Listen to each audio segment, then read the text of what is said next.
On Saturday, there will be a celebration. The leaders of 27 member states will be there. Unfortunately, yes, not 28, but only 27. That surely is going to be the elephant in the room, though, isn't it? The fact that Theresa May is not there on Saturday. She's not an elephant. She is... her absence. No. Yeah, but I like her as a person.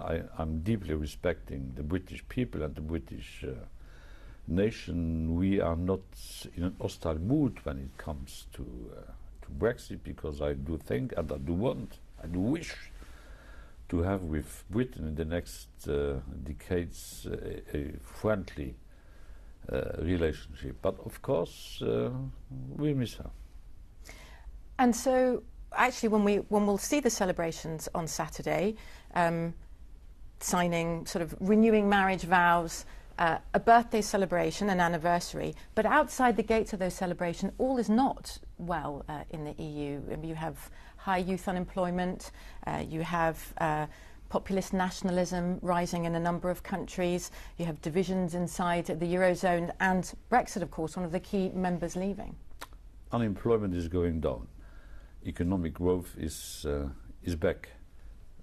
But saying that we should not be naive, I want to say that we have to tackle the problems which are ahead of us, and I think that we are best prepared to do so. But we are not in the best form and shape we could be in. Well, there are some who've compared the vision of Saturday and the 27 leaders there to musicians on board the Titanic. Oh. I mean, it's not as dramatic as that. What words would you give to the people of Europe? You have put down on a paper certain visions for the form of Europe. You mentioned World War II. Countries then unified around this idea of bringing peace and security to this continent. But now there doesn't seem to be that vision that the people can unite around. Yeah, but that's not the reason not to tell the people that the very origin of the European Union, the European integration and European construction was the result of World War II. We have to remind those we are living with that this was the real reason to build the European Union. But as I said, this is not a sufficient explanation or narrative, as we are saying today, because it's mainly about the future. My generation is an intergeneration. We are children of those who experienced the Second World War, and we have children and grandchildren. Yes, we have grandchildren too, who don't know anything about that, but we have to organize in the best way possible the future for them. You obviously, President of the European Commission, are a great believer in the European Union. But when Theresa May is not there on Saturday, what will be in your mind as the way to stop others following suit, other member states walking out the door? Will you try and use the negotiations around Brexit to put others off? Even if the British PM is not there, I will have the British people in my heart. Because Britain belongs to Europe in a way or another, but Britain is part of Europe. So Brexit or not Brexit, we should not forget that the European continent has a duty when it comes to Britain, because without Churchill and without the resilience of the British people, we wouldn't be there where we are now. So I'm everything but in an hostile mood when it comes to Britain, but I don't want others to take the same avenue, because let's suppose for 1 second that others would leave. 2, 3, 4, 5, that would be the end. How do you balance that in Brexit negotiations? On the one hand, wanting to keep the UK close, as you said, but on the other, wanting to ensure that others are put off leaving. I mean, could those negotiations not turn nasty? When it comes to negotiations, the European Union and the Commission, having been tasked with this negotiation, will negotiate in a friendly way, in a firm way, and we are not naive. So will there be a fee to pay? It will be a bill reflecting former commitments by the British government and by the British Parliament. There will be no sanctions, no punishment, nothing of that kind. But Britain has to know, and I suppose that the government does know it, they have to honour the commitments and the former commitments. To the tune of £50 billion? But I don't have, I was mentioning like that weeks ago, 50, 60 billions is around that, but that's not the main story. We have to calculate scientifically what the British commitments were, and then the bill has to be paid. You cannot live like that as if you had never been member of the European Union.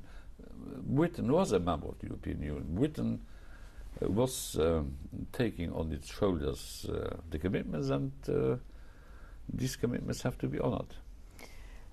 Again on Saturday, you know, although the leaders will be meeting to celebrate, there's a lot of talk about the people of Europe. There are 4.5 million Europeans who are very nervous at the moment. 3 million living in the UK, European citizens in the UK, 1.5 living British people living elsewhere in the European Union. Does that remain, like the British government says for the Commission, a priority to make sure that they know what is to come? It's for me a priority. It's about people. The British did take in a sovereign way the decision they have taken, but people are living there. Women, men, workers, independent people, children. We don't have the right to eject them from our system. So I'm strongly in favour. I shouldn't say that this, as Hollande wrote, a president shouldn't say this. I am strongly committed to preserve the rights of the Europeans living in Britain and of the British people living in, on the European continent. This is not about bargaining. This is about respecting human dignity. The next big challenge, if you like, in the calendar, once Article 50 has been officially triggered and everything, the French elections. How worried are you about them? Will you be talking to President Hollande about that on Saturday? It could easily happen that I would talk with François Hollande on this, but I have to say that although in some corners of my imagination being very much concerned about the outcome of these elections, I have to say that we shouldn't consider elections as a crisis of democracies. It's something normal. A country is going for elections, France, Germany, as the Dutch did a week ago. This is not a crisis. And so there is room for a normal democratic debate. And so let's be confident in the wisdom of those who are going to elections. And do you think a corner has been turned? At the end of last year, I was hearing voices in this building saying this could be the end of this project. We have so many challenges. Look at rising populist nationalism.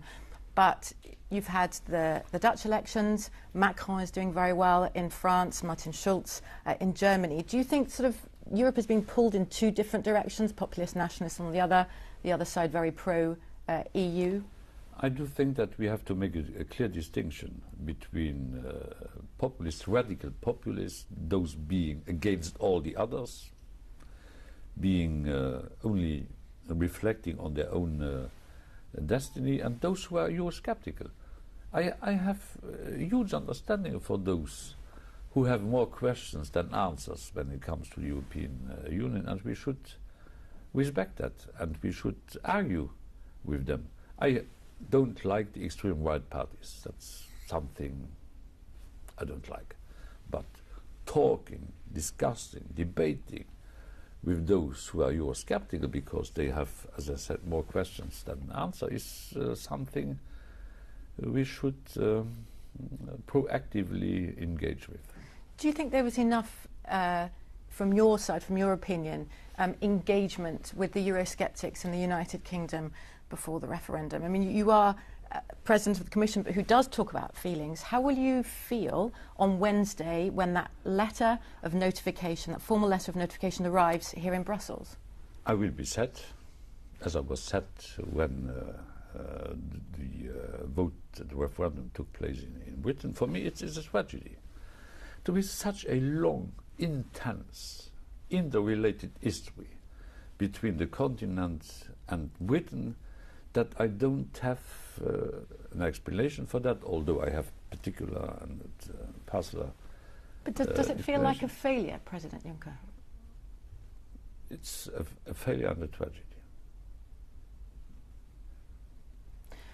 What would be your words on the EU's 60th anniversary for the 52% in the UK who voted to leave and the 48 who voted to stay and are now very worried about their future? I love both of them because Britain is Britain, and the fact that 48% of the British people were voting yes, and the fact that 52% of the British were voting no should not lead us to the conclusion that Britain is definitely separated in two parts. President Juncker, thank you very, very much for your time. Thank you.